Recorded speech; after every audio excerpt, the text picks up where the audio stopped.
Héritier wata natikala komona ete peut-être à sali émission na bana wana soit disant ba mibenga équipe nationale. Fimbu na Fimbu News, quel piana officiel. Merci Héritier, nengo panzi vraiment équipe wana. Fimbu na Fimbu News, quel piana officiel. Karine azali fui ya mafinga ya internet pe ya télévision. Moi je pense bato bazui formation, bato balandaka Karine. Nandimite ke tokobenga moko na bango za chroniqueur ou chroniqueuse. Soit mon appellation qui journaliste écoute nandimite. Fimbu na Fimbu News, quel piana officiel. Ngati kala za na contrat na Héritier te, Héritier azali master na nga tokola na ye. Tokola na ye pena ndenge za bo abana mike na bagondo. Dans un master na nga pourquoi pas aloba langage chaque fois. Héritier pa otanga plainte pourquoi. Fimbu na Fimbu News, quel piana officiel. Oh Kenzambe a préparé makambu na ye. Soki na longwaka na nga kozala mutu ya Héritier te. Ndeti lelo na ona mata jet privé te. Nde amsu ti lelo nga ken pia na vie na nga peut-être changer te. Nde am te zela nde amususu ti lelo nga na koma na batentira kitoko yozo kumisa te. Fimbu na Fimbu News, quel piana officiel. Héritier déjà humilié bino, Héritier reconnaître bino te. Héritier lobi boya ko sa ko luka ba bezi na orchestre na ye. Botika Héritier tote la siko soki boko finga lisu batu. Fimbu na Fimbu News, quel piana officiel. Na bandal po bakangi pacho na prison nge wanga na kefanda place mona pa bako kanga na bango yote yo sene. Pardon. Nga ezana pona koyamba ba invité. Yo salelo e bon ba bisi yo ki opération kanga bana bandal eza. Yo comme banga su. Menga na vana na bandal ba veni kuta banana yebi yango te. Ba veni kuta banana yebi yango. Bon ndako jiga sanga to yo zona tongo ezaki hotel. Restez bon ça sur film na film c'était là avec quelqu'un qui a ça habito kende na tike wana ezalaki hotel eza chebino. Fimbu na Fimbu News, quel piana officiel. Bonjour, alors si vous voulez des bonnes infos sur Paris, ce qui se passe, tout ce qui est super, il faut suivre Fimbu na Film. Top, très bien même. Vous avez des soirées privées, des soirées VIP, des anniversaires, vous avez des concerts à filmer. Tout ce qui est cérémonie, on a fait Fimbu na Fimbu News avec quel piana il faut là. Avec quel piano. Donc pète à la gaga ma copie. Il faut suivre Fimbu na Film. Tolobi tout ko na Fimbu na Fimbu. Biso na bino. Donc pète à la gaga ma copie. Donc pète à la gaga ma copie. Quel piana. Fimbu na Fimbu News, quel piana officiel. Alda.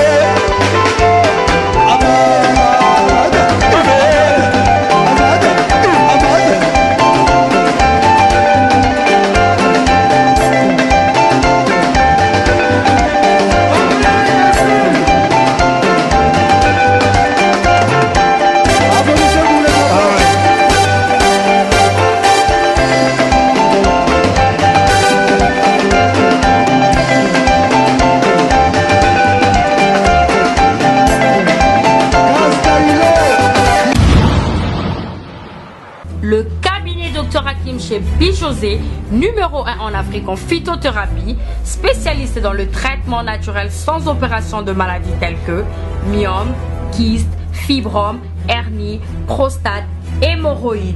Vous rêvez d'avoir de longs cheveux, des barbes, de poils et des favoris. Pas de soucis pour vos problèmes de règles douloureuses, obésité, vergetures, tampons, boutons, gros ventre, carie dentaire, mauvaise haleine, blanchissement des dents. Ne vous inquiétez plus. L'anti-tabac, l'anti-alcool, anti-drogue. Plus de panique pour vos problèmes intimes. Le cabinet Dr Hakim chez Bijosé a un miracle pour l'élargissement et le grossissement de la verge et pour le grossissement de sein ainsi que de fesses. Retrouvez-nous sur Rond-Point Victoire, Marché de la Liberté, Kita, référence Maison Bongo, commune de Ngaba, Cité Verte. À Brazzaville, nous sommes sur Texaco, Latiémé, Makelekele.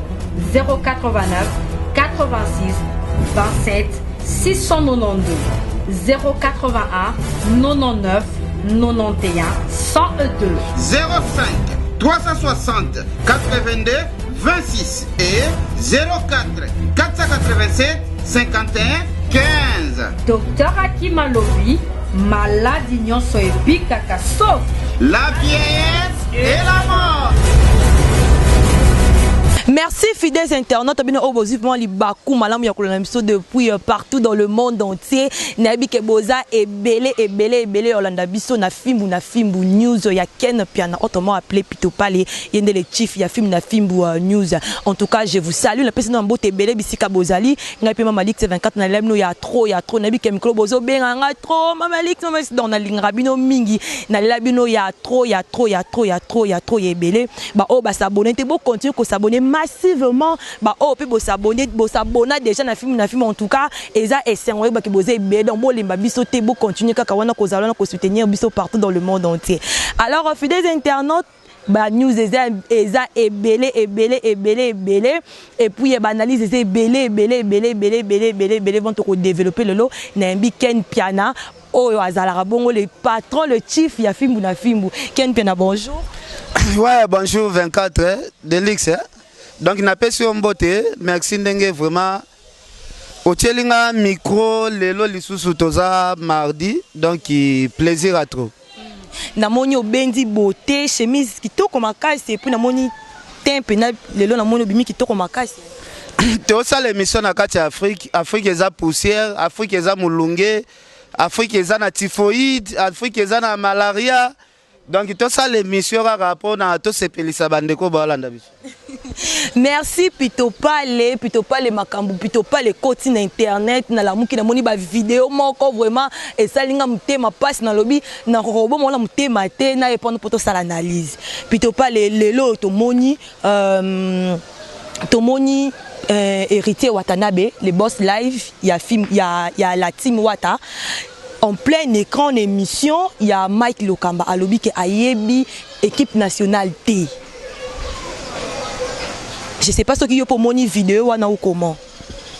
Bon, premièrement nous soko lobby ngana moni vidéo te. Soko lobby héritier Watanabe a confirmé ayebi équipe nationale T. Na repese quand même moi raison parce que héritier Watanabe na tika la komona été peut-être à sali émission. Nabana wana soit disant ba mibenga équipe nationale que ba fandi ensemble ba salata moi réunion moko boye soit disant moi mini conférence de presse na tikala ko mona ngote mais na mona héritier moi beaucoup plus na ba journaliste confirmé considéré oh balandaka héritier ba ya joka ka bengele ba journaliste belé oh na mona ka pembeni héritier. Donc biso sala biso passe min comme na kalobi les Ketchou René Abiri si je me trompe pas le nom janvier nyonso baza ba charge ya Karine Tayana bango soka sunga bonza ka pona motema mama aibi bango te batikala ozana la team Watati. Alors étant yo oza grand frère ya batu mususu na équipe nationale tant au moni bon conseil nyoko pesa bango au moni te tant yo kyombo yo au moni te mais yo kyongi pa na ngai conseil nyoko pesa bon quoi apporter les bango ni ba s'éloigner ton deni. Bon premièrement nano na côté nano na ba bêtise wana te parce que ezaka bon ba bêtise moko na sens que héritier lobby na epé mo ba vérité na ye oh lelo pe na zo appuyer héritier à 100% parce que soko tali na liste ya batu nyonso tout oyo héritier ignoré ezali liste ya batu oh bazali fabriqué par Karine azali fui ya mafinga ya internet pe ya télévision. Moi je pense bato bazui formation bato balandaka Karine nandimite ke tokobenga moko na bango za chroniqueur ou chroniqueuse soit mo appellation ya journaliste écoute nandimite parce que ye moko Karine ye moko alobaka yazane journaliste te azali mutu ya maboki aza mutu théâtre. Côté la batu oyo équipe oyo Karine a forma ya munene wana pona ko finga batu parce que bana wana ba finga batu kaka oyo Karine a fingaka na na mona bana wana teke ba créer guerre moko boye o etali bango ya ranking soit ya bango soit ya ranking moko ya héritier bango ba koti ba finga mutu bango ba finga uniquement bato oyo bazana guerre na Karine nayebi te soki ozo comprendre nga moi bien. Donc nga na koloba bazali bana moko soki lelo héritier reconnaître bango te mpo na nga na kopesa nzambe merci po ba aveugle ki héritier moi te ebele bazipika e kitendi ya noir na misu mais balobi likambo nyonso to ezala na te nango oyo eza te nzambe alongoli héritier kitendi wana noir bazipika e na misu alobi na yaka ba vérité parce que trop c'est trop héritier watana belelo esalaka bato ebele pasi komona bana wana air bazoleka bazofinga mama CDJ mama CDJ na mama ya mwana héritier bazali yaya na leki mwana ya héritier azali mwana ya mama CDJ mapata abenga mama CDJ mama kulutu kotala bana moko boye bolati identité ya héritier bozofinga mama CDJ même nga nazalaki d'accord nango te ke héritier ayebi swati bamakambo yango donc esali pe bien nzambe asungi biso héritier moko a dévoilé ke non ayebi bango te donc na minute oyo mwana kangaka bisaka na ye aluka na ye musala na ya kosala donc balongwa na bango pembeni ya héritier po makambo bafingaka wana kofinga wera kofinga mama CDJ esalaka même ye moko pe héritier mutema pasi ndenge ye moko héritier auti ko confirmer biso ngai sali nango kaka plaisir trop. Mais plutôt pas les homonité que bango baleke chou ba janvier ba bunda ba bitumba ba 40 45 pour héritier watanabe tant ba tumso bande ko boya la timba tumso bande ko finger héritier bango bande ko répondre ba bunda ba guerre mais lelo tant héritier ba ma bébé le pe comme la bango na combo héritier mais lelo héritier lobi ka yebi bango tawanga ni bango bazana guerre moko bango ba bunda pona héritier te bayaka jamais ko sala promotion ya héritier na télévision bango bayaka kaka na sujet soki lobi Karine aswanaki na mututel bango pe baye tant que ba défenseur Karine aswanaka une fois bango ba ko continuer nde ba guerre ya Karine a flashé guerre bango ba komisaka ba guerre ya Karine ba guerre na bango mona ba ko beta na guerre ya Karine emsu pendant un mois peut-être Karine alobaki neka na émission moko mais bango ba sel yango emsu ba 1000 émissions donc moi je pense héritier côté wana za na raison vraiment ya ko benga na bato ba sel la promotion te balobelaka ba concert na yete mais ba yaka kaka na internet pona ko finga bato so héritier le loi décision benga na bango pour azomona apport moko ba elaka ye ya malonga ezate implice bazo ele héritier na orchestre ezate siko to loba nini o garder bato mo bozo bénéficier na l'autre côté mais non asana raison ya ko benga na bango baluka ba orchestre bazongela ki danseuse bazongela misala na bango ya kikuluna bazongela misala na bango ya kokatisa bato na bapo makelele neti nyama ko azala cheval na biso soki mbule beti yenda memaka biso na mukongo azokatisa biso ba mai azongela musala na parce que bato bazokatisa biso mai mikolo soki mbule beti bazana makasi te nyama ko azalaki mwa mukongo munene tout ça yazala cheval ya bien o azala mema biso na moment mbula donc merci héritier nengo panzi vraiment équipe wana olobi eloko moko wana ke bazaki pona kosala promotion ya la team te ya banzembo héritier te mezaki pona ka kofinga tozonga mo muke sima nako pozo mo question mo ya mukie elinga na mtu pito pale ozalaka nani na la team tongo banda olobi la banzembo héritier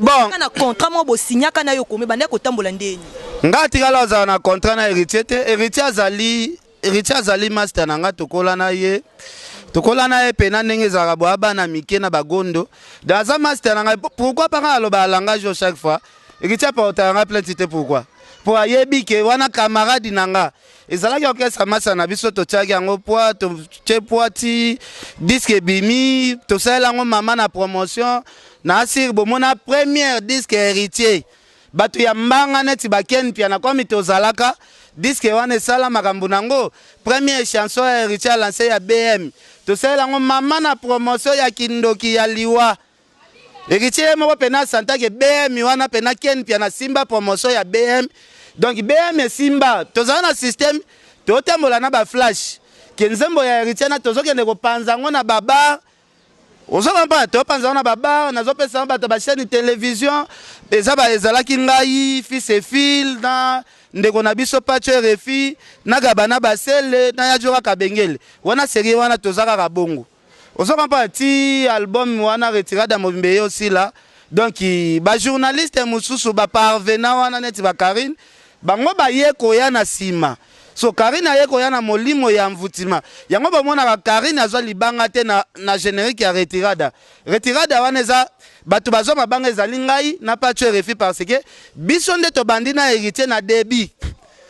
Ozo comprendre? Biso nde tozomona ndenge héritier azo réquilter batu. C'est ça le problème.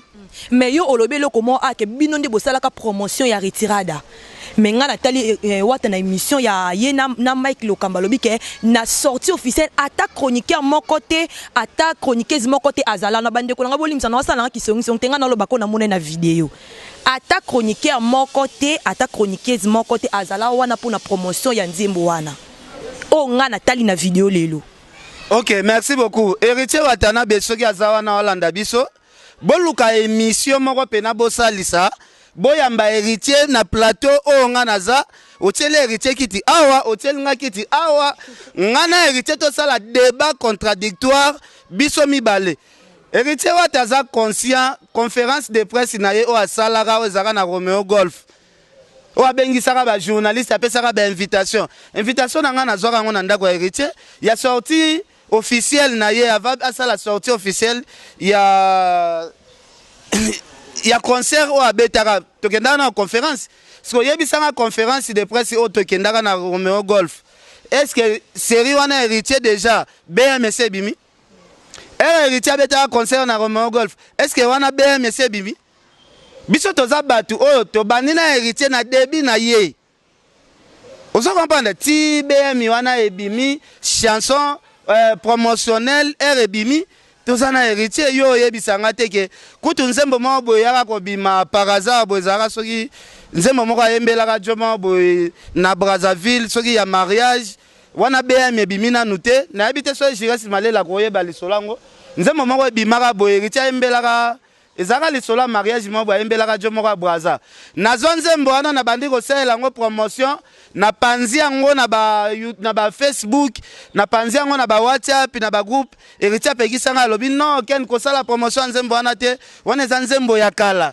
Est-ce que série wana BMC bimaki lobande azo ignorer na ye peut-être ba Karine o bayaki na sima mais ko mélanger te ke héritier ko lobaki non nga na salaki na bimisaki BM mutu mo azalaki te wana sefo ya archifo wana kosenga botiele héritier kiti awa nga pe na fandi awa ale to bandi ko solo la pena bien na héritier au moins parce que il fallait nazala na vidéo yango pona la kisayo malheureusement nazo ki moi retard ya ko enregistrer vidéo wana parce qu'il y a ezana moi partie mon boy wana dirait ngape personnellement na c'est pas na maloba ngote bon j'ai dit la vérité hein ndenga lobi na ba ken wana. Tu vois pas que hein naba kenwana c'est comme si a ignorer pena yo que au sala na elo commenter à grave dans la team. Héritier lo banga na sala elo côté na la team na ko kamwa. La team héritier so bon na ndimite héritier lo bakenga na sala elo côté na la team. La team na apporta un plus ya kilo ya ba blague te.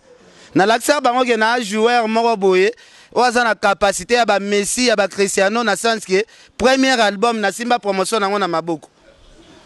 Na beta promotion album na asi batu bayoka ba DDD ba abeti fo e beta ba BM ane beta banzembo ya danger e beta na mboko sko après nga na yo décider to beba na sona Karine parce que batu belé ba koma koloba ono ba ken bakabwana kana héritier pour na voyage aux États-Unis nga kabwana héritier pour na voyage aux États-Unis te nga héritier to bebana na yete mais to bebana nde na Karine a sala émission zo benga ngai papier hygiénique papier soki hygiénique ya toilette ya héritier nga lobi comme héritier réagir te héritier lobi na elo côté nga lobi na tikela bango mouvement na kenanga ke nzambe ya préparaka makambu na ye soki na longwaka nanga kozala mutu ya héritier te ndeti lelo na mata jet privé te nde amsu ti lelo nga ken pia na vie nanga peut-être changer te nde mususu ti lelo nga na koma na batentira kitoko yozo kumisa te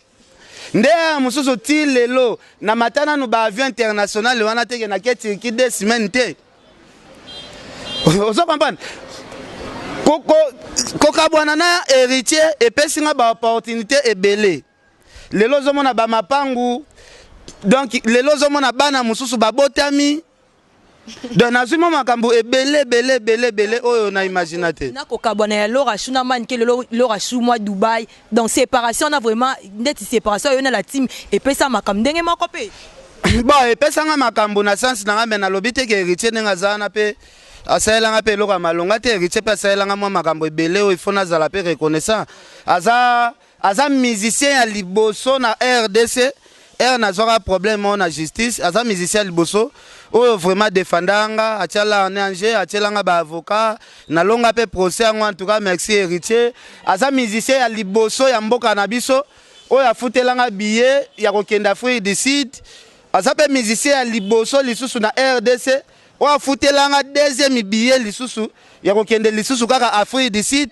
soki nakenda Afrique du Sud deux fois nasir eza ba billet oyo héritier Watanabe azala bimisa bambongo na ye azopesanga donc nakozala pe ignorante na mwa bolamu muke oyo héritier asalaki nakozala pe ignorante mais omoni eloko esalaka biso pasi lelo kotala entourage oyo yaka nsima ya héritier bapropos baémission oyo bazosala eza baémission moko boye lelo ekoma baémission moko ya soni Nathalie déjà héritier a ignoré pe banango ngai salinga plaisir à topo Weranson azali kaka papa ya héritier sala chez Wera nda bimisa lelo héritier mais ti mokile ekufa Wera kosalaka jamais na maboko ya héritier.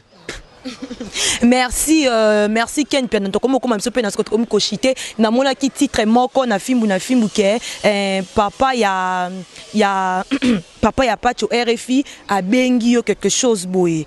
Est-ce que information les acquis vrai ceux qui le loba biba benga yo famille ya Pacho RFI ba komo bengo pourquoi est-ce que yo mutu okangisi Pacho RFI ou comment?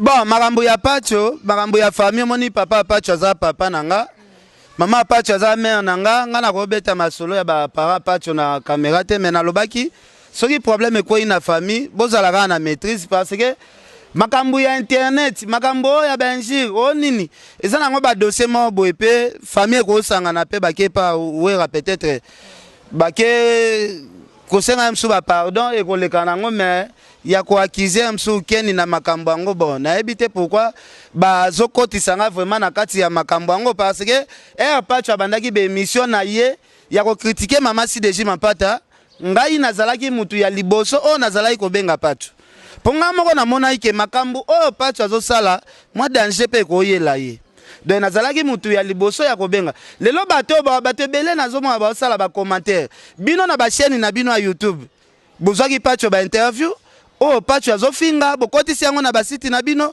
pourquoi pas bopesa Pacho conseil lelo Pacho akangami bokomi osala ba émission azui apusi boye na boye mais na ndenga logique des choses bakokanga na bino bato pe bozako tela pe micro na bino bato bo acceptaki ba émission bongo ekota na ba chaîne na bino parce que lelo boluki ba nombre de vie na bino muninga komi na place ya pasi bokomi ko encourager azui asali boy mengai nazalaki mona Pacho azosala ba émission bongo nga na monaki même na justice yango Pacho akobanda kosamba na wera na point nini po ezalaki ba émission moko choka mama CDJ asalaka na internet te mama CDJ alobaka te mama CDJ azala na problème na mutu te to monika ba classe mbala moko ebandi mais comme muninga za na place ya pasi to ko sala fête te pour le Pacho aza na prison to banda ko sala fête pour biso toza libanda likambo ezwaka tiakute likambo ezwaka toujours mutu ozo comprendre donc place azali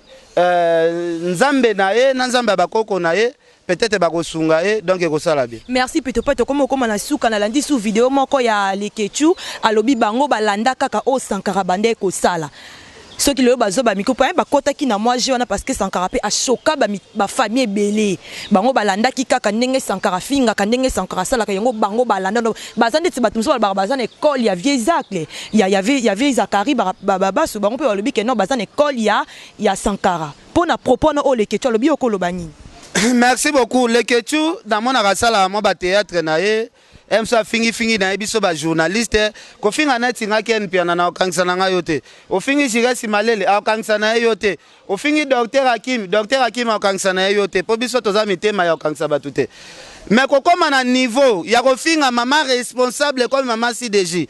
Bon, Lekechu koza na raison pona na mona émission oyo Lekechu pazo finga ba mama batute malgré finga biso bon. Akoza na moi raison na ye côté wana, mais Lekechu tomata tokita yo pe ozaka na liste ya bato bazwa punition. Mais oui, parce que si tu n'as bino boyambaka batu ya jao wana moni le ketu pa yamba pe pa tu vois. Parce que le ketu le là comme lukami bimisa. Émission na le ketu yamba pa tu wana il fallait pas côté sango. Il fallait pas côté sango. Ndenga côté ça c'est que ba aza parmi bato ba luka malheur ya ndeko na biso pa tu refi. Merci, c'était pour faire plaisir à... Il faut qu'on y ait comprendre que après bambonge oyo ngana mwana wana soki janvier to kende ko samba quelque part. Donc si je comprends bien plutôt pas ozo ko annoncer biso déjà que ozo pozo kangisa leke tu peux faut samba na et nani janvier plutôt ozo kangisa janvier par rapport ya nini. Non, moi na janvier ya prouver ngaka $100 ya simba na maboko batinda ya pesanga. Donc wana pena na kotika ye te. Opération kanga moyibi beta buka en tout cas na kotika na janvier te. Ndeko langa janvier ken e oyebi ke bango balobaka babilo mso ezalo ba base esoko tika pe likambo ngo te. Te bezi wana siko ye fake ndo sambela na justice. Allo ba pe na justice ke zala bezi. Parce que ozo affirmer, ozo confirmer yo pesa nga $100 contribution na matanga na boya ki na bina zata contribution $10 ya mutute. Yo janvier ozo bebi sa réputation na ngai eloko nga na lobaki no yo comme sango oui ya reprouver nga $100 oyo ya yaka nango kopesa nga ye il faut azwana nu fimbu pena. Au moins événement on y a encore azwaki mwana na janvier fazon. Merci plutôt pas le moment de la fin de combinaison comment ba dédicace moment de la fin puis constant de comme ça il y a équipe nationale pour on azo ba exact et peleli bango donc detika ba ki dans temps de la fête au Bossa porte à paradis ndeye sur le baba misusu oh yesu nga na te ki na yebiote oh yesu nga kutu na kenda la wenzi na te pona yo na yebiote ndenge mo ka nerita sa batala team asali équipe nationale moi conseil puis moment de la fin ba dédicace ba de conseil ba ba ko landa biso na pesa mot de la fête na ozelaka jour héritier banda barep soki tomoni bambwango balandi so héritier na rep en tout cas wana vraiment bokofinga mapena grave parce que héritier déjà humilié bino héritier reconnaître bino te héritier lobi boya kosa koluka babezi na orchestre na ye botika héritier totala siko soki bokofinga lisu bato parce que héritier a reconnaître bino te yazo reconnaître ka Karine bon comme yazo reconnaître na eka Karine botika kasi na Karine ngo botika na héritier po bino ekoma soki bofingi bobatami na kombo Karine bobotami na kombo héritier siko tokoma na système ke bakangi yo famille na bino nde yo bimisa yo parce que bango bakoma trop si ke soki bakangi nga héritier koya siko héritier wana pa aboyi na ye siko tokoma na système bakangi yo héritier akoya te wana ekote ya mwa bato belé na pesi Sœur Pauline Lumumba Bambote, na pesi Adèle Diogo Bagou Danger, mon vieux Louison Mbata, Prince Yaweli, Sœur Nathalie Neymar, Banderotu Bolandi Biso. Vraiment, lelo na yaki kaka ko répondre na ba question na yo, comme il lelo opposé nga mingi makambo etali héritier, yango nazalaki obligé ya ko répondre surtout na ba question ya héritier ndengo lobi a ignora biso to sala jamais promotion. Il y a l'album naye bon histoire wana za ba histoire za le passé donc héritier soka lobi biso to sala promotion ya BMT wana c'est faux et archi faux wana nazo confirmer yo même yé moko pour la sortie officielle attaque chroniqueur moko te chroniqueuse moko tazalaka en émission à Mike Lokamba Mukola nini il y a sortie officielle attaque chroniqueur moko tata chroniqueuse moko tazalaka na pour soutenir retirada BM déjà RBimaka déjà héritier zala na poto jour à sortie officielle biso to ke tozaka na victoire tozo filmer ndenge batu ba somba ba CD donc héritier boy na nyoso donc na ba histoire le passé malgré zala rasuna batute mais ba le passé ngo nyoso abosani na nyoso je suis en abimisi siko ba image o biso tozwaka jour à sortie officielle na victoire OK no batu ba yeko somba ba CD bon et ça la passe mais mikolo biso teolobela mingi masolo tali ba contrôle ba makambo belé ba le passer wana vraiment et ça paye émission asuka o na sali pona makambo ba le passer héritier ba dédicace suki ka wana non on appelle ce docteur Hakim Kambala sponsor on abiso bambote vraiment ebelé donc nasuki nanga wana cameraman naso Gladys Wapa ya zona no libanga te depuis botama mais azu libanga lelo Donc merci beaucoup. Merci Toyamba Kibongo Ken Piana, le chief le boss ya Fimbu na Fimbu News ezaki bon mama Lix 24 na présentation bande ko na ngai na loba mo eloko moko nazaki na ngai pour ba insulte ya pacho RFIT. En tout cas botika ko loba na ngai ke naza pour pacho ngaku pacho ayebi ngate na mona pacho te de vie to solo la te na numéro na été na yamba été émission na nga. Donc arrêtez de m'accuser pour nyos bozo ko accuser ngana. Ngana kota na baronki na batuté puis na finga batuté. Quant à moi ba accuser nga ke ngana côté di pacho fona CD ye na finga na do basoki pe na zo comprendre makambo ngote et comme aza veno a venir sikozo wanga na susu bino batu bo wanga na Jésus hein. Je vous dis restez branchés sur. On a la vente dans la limité. On a en première. Bandal. On a zone bandal te pito pas. Na commune fan. Na moni prison pacho. Na moni prison pacho mututa comme wanga na pacho. Da yo fan na bandal. Mais awe comme limité. Problème exact. On a za entre na presse université entre Vemena Saint Raphaël. Siko na bandal. Na biozoko sananga isusu. Oh, pito pas les. C'est comme ça na bandal po bakangi pacho na prison ngo wanga na kefanda place mona pa. Bakokanga na bango yote yo sene. Pardon. Nga ezana pona koyamba ba invité. Yo salelo e bon ba bisi yo ki opération kanga bana banda leza. Yo comme banga su. Mais nga na vana na banda ba veni kuta banda na yebi yango te. Ba veni kuta banda na yebi yango. Siko ndako jiga sepsanga to yo zona tongo ezaki hotel. Restez bon ça sur film na film c'était là avec quelqu'un. Ndako jiga sepsanga bito kende na tike wana ezalaki hotel leza chebino. Bande ngai. Merci. C'est qu'il faut na serrer Jires, c'est que Jires ala lisa yo place mabe. Pour te côté na Jires na tongo te avato kende na zoe na nuana. So ndaku wana ezaki sebino te c'est que ezaki hotel. Bon comprendre ken pe alanga kaka ko tumbola nga mingi. Non. Papa langa bise si. Ndaku Jires to kenda ku zona Jires ozobima na pongi ozobomisa bilamba. Ezalaki hotel te loba. Navana la bandal te. Na yebi pacho RFIT na mona de vite ayebi penga te. Na comprendre siko Jires, na comprendre relation na Jires malais. Sans effet. Je vous dis restez branchés sur film ou la film c'était là pour faire plaisir à Caris Botouli, toute la famille Kalonzo, je vois Peter Eleng et Mekasa Kaloma intelligent. Pourquoi pas saluer le jeune pato Jires malais le Wantashi, de Wantashi TV. En tout cas mes amis, abonnez-vous massivement. Bon s'abonner pe na pito pas les news ya Ndekolombiso Djubek. En tout cas toujours soutenir Mikolo. Quant à moi, Maman Lix 24, je vous dis, on se retrouve au prochain numéro. Je salue Gradu Swap, mon caméraman. Au revoir.